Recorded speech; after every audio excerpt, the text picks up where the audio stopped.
1945년 2월에서 8월까지의 6개월처럼 풍부한 드라마가 진행된 역사적 전환점은 드물다. 이 6개월은 얄타에서 진행된 3개국 정상회담으로 시작하고 히로시마 원폭 투하로 막을 내렸다. 나치 독일과 일본 제국은 전쟁에서 패하고 미국과 소련은 세계에서 가장 강력한 강대국으로 떠올랐다. 대영 제국은 경제적으로 무너지기 직전이었다. 미국 대통령이 사망하고 독일 총통은 자살했으며 영국 역사상 가장 어두운 시절에 영국인을 결집시켜 위기를 극복한 총리는 자유선거에서 졌다. 쿠데타와 혁명은 일상이 되었다. 수백만 명이 묘비도 없는 무덤에 묻혔다. 옛 도시들은 폐허로 바뀌었다. 붉은 짜르는 유럽 동부와 서부 사이에 철의 장막을 구축해 세계 지도를 바꿨다. 제3제국의 수도에서 만난 승전국들은 전리품을 두고 설전을 벌였다. 제2차 세계대전이 끝나자마자 쉴 틈도 없이 냉전이 시작되었다. 얄타 회담에서 히로시마 원폭 투하까지의 6개월은 전혀 다른 두 전쟁과 전혀 다른 두 세계 사이의 결정적 시기였다. 대포의 시대가 원자폭탄의 시대로 이어지고 종말을 맞이한 제국의 사투는 신생 초강대국의 탄생에 따른 산고로 이어졌다. 겉으로는 동맹이었지만 서로 다른 이념을 지닌 두 강대국의 군대가 유럽의 심장부에서 만난 것도 이때였다. 그로부터 한 세기 전인 1835년 미국과 러시아가 다른 모든 나라를 제압하리라고 내다본 프랑스 선구자 알렉시 드 토크빌은 이렇게 말했다.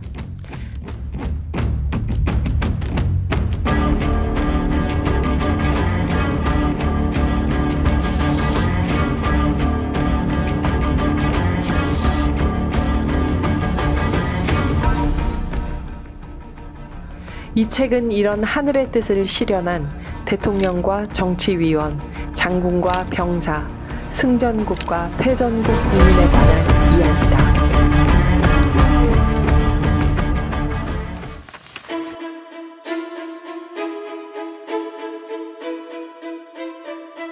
이 1945년은 어떻게 목차가 구성되어 있냐 한번 보겠습니다. 서문이 나오고 1부, 2부, 3부로 나뉘어요. 1부는 내가 할 수 있는 최선, 2부는 철의 장막이 드리워지다, 3부는 평화가 아닌 평화. 제목만 들어도 벌써 이게 그 시절에 뭐였는지 감이 오지 않나요? 그러니까 정말 이걸 읽어보면 아니 이게 1945년 2월부터 8월까지 있었던 일이야? 하고 깜짝 놀라게 돼요. 너무나 많은 일이 일어납니다. 그걸 순서대로 1부, 2부, 3부로 나뉘어서 2월에 있었던 얄타 회담이 1부고요. 얄타 회담 이후에 이제 벌어지는 일이 2부고, 유럽에서의 2차 대전은 끝나지만 우리나라 아래로 이 태평양에서 있었던 2차 대전은 계속되잖아요. 그게 일본이 항복할 때까지 어떻게 진행되는가가 3부가 되겠어요.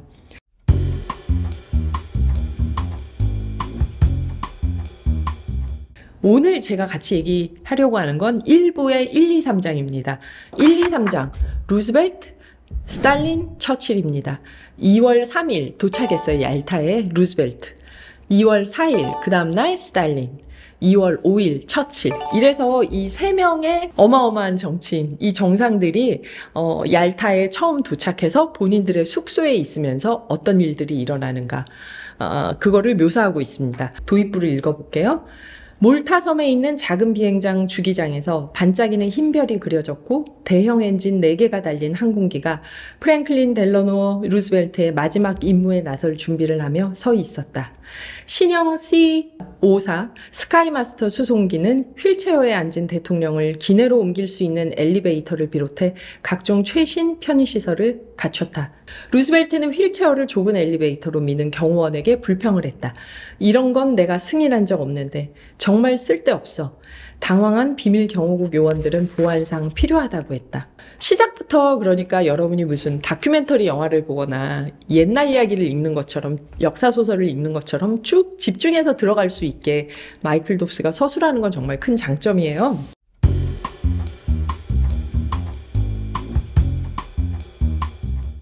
그런데 이 세 사람이 각자의 궁으로 들어가요. 보론초프 궁전이 처칠이 들어가고 유스포프 고 대공이었는데 그 사람의 궁전에 스탈린이 있고 그 다음에 리바디아 궁전에 루즈벨트가 있습니다. 여기 얄타 크림반도가 아주 유명한 휴양지예요. 그 러시아에서는 그 추운 나라에서 러시아 제국에서 이 크림반도가 정말 많은 사람들이 가고 싶었던 곳이죠. 그래서 여기 마지막 황제 니콜라이 2세가 리바디아 궁전을 지어놓고 그 전에 이제 대공들이 보론초프 공이나 유스포프 공의 궁전들이 있는데 여기를 다 폭격을 안 한 거예요. 히틀러가 점령했을 때도. 왜냐면 이 궁에서 또 히틀러 쪽의 사령관이나 이런 사람들이 거기서 이제 지내면서 일을 했고 또 이거를 일종의 전시 노획물처럼 생각을 한 거죠. 그래서 이걸 다행히 폭격을 안 했어요.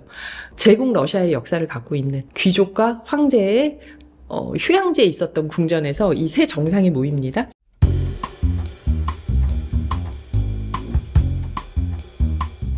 근데 한번 생각해 보세요. 루즈벨트는 당시 63살이었어요. 처칠은 71살이었어요. 스탈린은 당시 66살이었습니다. 비슷한 연배죠. 루즈벨트하고 스탈린 3살 차이. 그리고 처칠이 이제 조금 연배가 높았어요. 이 크림반도로 세 사람이 모이는 장면을 보여줍니다. 루즈벨트는 얄타 회담이 끝난 다음 2달 후에 사망해요.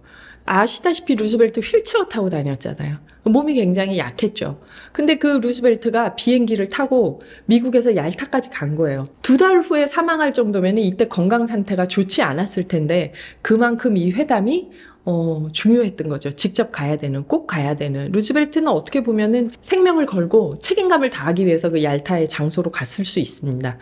그 다음에 처칠은 워낙 2차 대전 때문에 노벨상도 받았던 분이잖아요. 처칠은 일찍부터 히틀러하고 싸워야 된다고 막 동맹국들을 설득했었고 미국에도 가고 프랑스에도 가고 뭐 여기저기 다니면서 스탈린도 2번 만나고 이미 얄타에 오기 전에 처칠은 맹렬한 외교 활동으로 해외를 다녔는데 늘 목숨을 걸고 다녔죠. 비행기 타고 가다 언제 격추될지 모르는데도 그렇게 다녔다고 해요.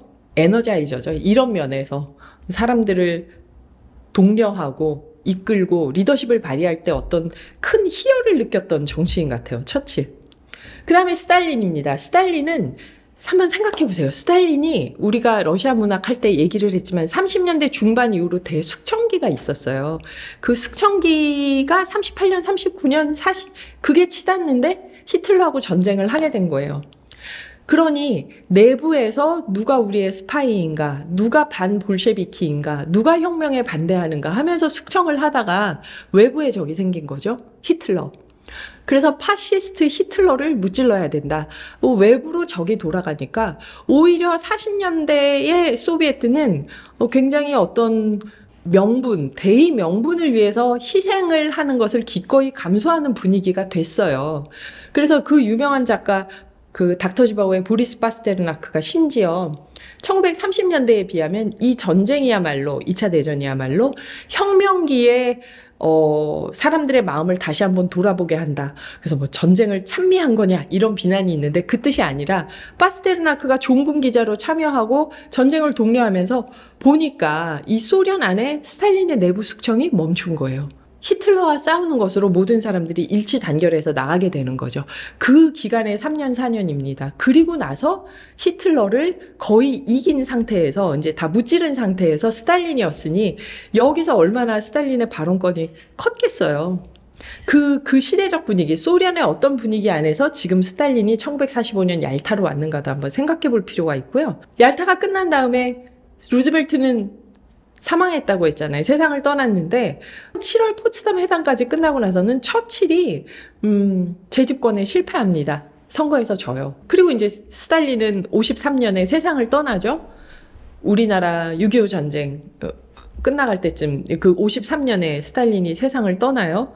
그러니까 이게 뭐냐면 얄타 회담에서 전후 2차 대전 이후의 질서를 만들었던 정치인들은 사실상 떠나고 그 다음에 냉전 시대로 들어가는 거죠.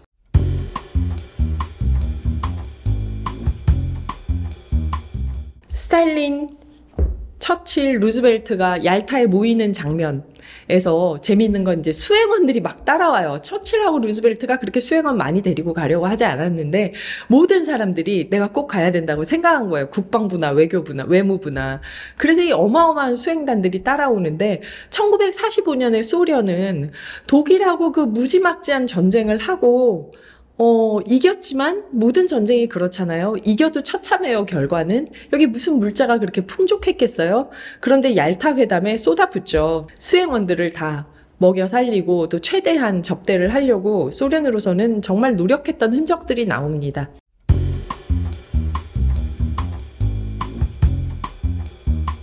루즈벨트, 처칠, 스탈린은 서로에 대해서 매력을 얘기합니다. 처칠이 뭐라고 얘기했냐, 스탈린에 대해서. 부인에게 편지를 보낼 때 이랬대요. 늙은 곰과 아주 좋은 대화를 나눴소. 스탈린을 보면 볼수록 좋아하게 돼요. 이제 러시아인들은 우리를 존경하고 우리와 협력하기를 원한다고 확신하오. 매주 한 번씩 스탈린과 저녁을 함께 할 수 있다면 아무 문제도 없을 것이고 매우 가까워져서 금방 친구가 될 것 같소. 이런 얘기를 44년 10월에 처칠이 합니다. 그리고 스탈린은 뭐라고 얘기하냐, 이 두 사람에 대해서. 지켜보지 않으면 주머니에서 동전까지 탈탈 털 인물이 처칠이지. 루즈벨트에 대해서는 처칠 같진 않아. 더 큰 동전을 털 때만 주머니에 손을 넣지.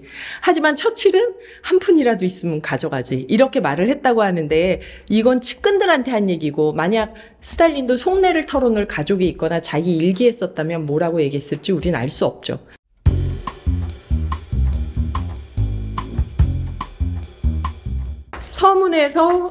서문에서 저자는 토크빌의 얘기를 인용합니다.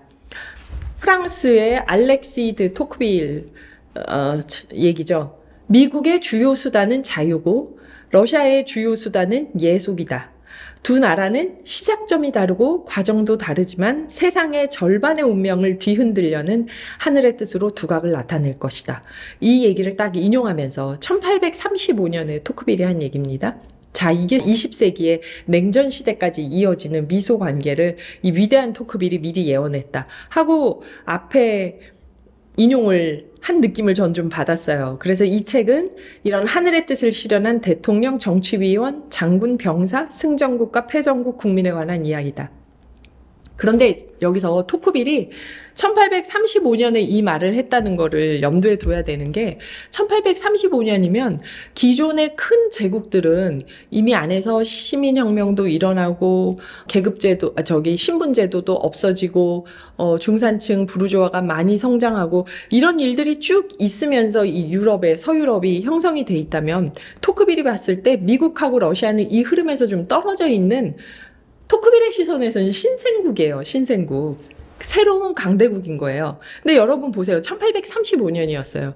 러시아의 농노해방이 1861년에 있었습니다. 미국의 남북전쟁, 노예해방이 1861년에서 65년까지였어요. 그러니까 미국은 하얀 노예를 러시아가 늦게까지 뒀다고 비난을 많은 역사학자들이, 서구나 우리나라나 역사학자들이 하지만, 미국은 피부가 다르면 노예를 해도 되나요? 흑인 노예를 65년까지, 그리고 그 이후에도 호락호락 이게 풀어지지가 않았죠.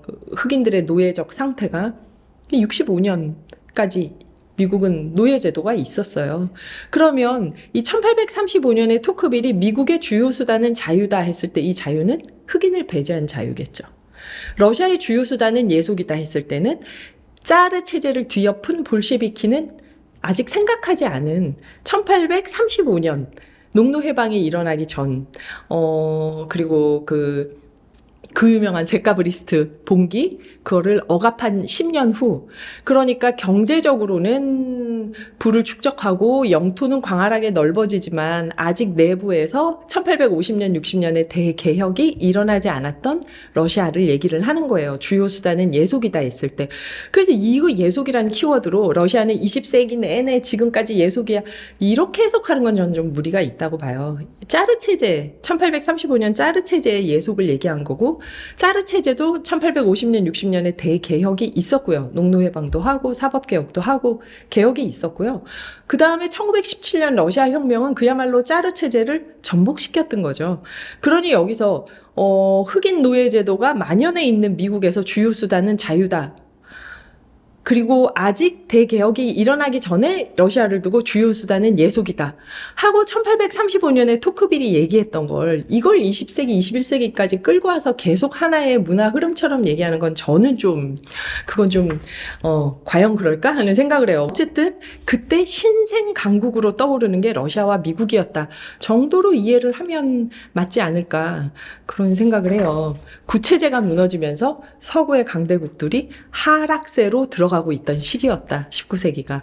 토크빌의 얘기에서 좀 그 얘기를 하고 싶었고요. 제가 이제 거기서 좀 아쉬웠던 게 이 저자가 북아일랜드 사람이잖아요. 그래서 이렇게 보면 처칠의 내면에 대해서는 너무 잘 그려졌어요. 그리고 큰 거부감이 일지 않아요. 균형 잡힌 모습이 쫙 나와요. 근데 루스벨트에 대해서는 좀 아쉬워요. 아쉬운데 뭐 할 수 없지 하면서 그래도 읽게 되는데 스탈린에 대해서는 저자가 빙의에 실패하고 있다는 느낌이 드는 거예요. 거의 정치인에게 빙의해서 그 사람 얘기를 막 하거든요. 그래서 제가 이걸 처음 읽을 때 약간 못마땅했던 건 역시 냉전 시대의 영미권 사람이라 소련 내부 얘기를 하는 건 약한가? 이런 생각을 했는데 또 다시 읽어보니까 처칠은 자기가 자기 자료를 많이 남겼잖아요. 정말 글을 많이 썼죠. 본인의 일기, 편지, 회고록. 그러니까 처칠에게 빙의하기는 마이클 돕스가 영국 북아일랜드 사람이어서도 그랬겠지만 처칠이 남긴 자료에 의해서도 이 빙의가 쉬웠을 것 같아요. 루즈벨트는 처칠만큼 남기진 않았죠. 스탈린에 대한 자료는 많지만 마이클 돕스가 스탈린 내면을 알 수 있는 자료를 얼마나 읽을 수 있었을까 생각을 해보면 빙의에 약간 실패했다고 제가 느꼈던 게 꼭 마이클 돕스가 어느 한쪽 편을 들기 위해서가 아니라 정치인들 각자가 남긴 개인적 자료의 차이가 아니었을까 하는 생각이 들더라고요. 얄타 회담에 모여서 이제부터 무엇을 논의하는가는 다음 시리즈에서 폴란드 문제부터 들어가겠습니다. 감사합니다.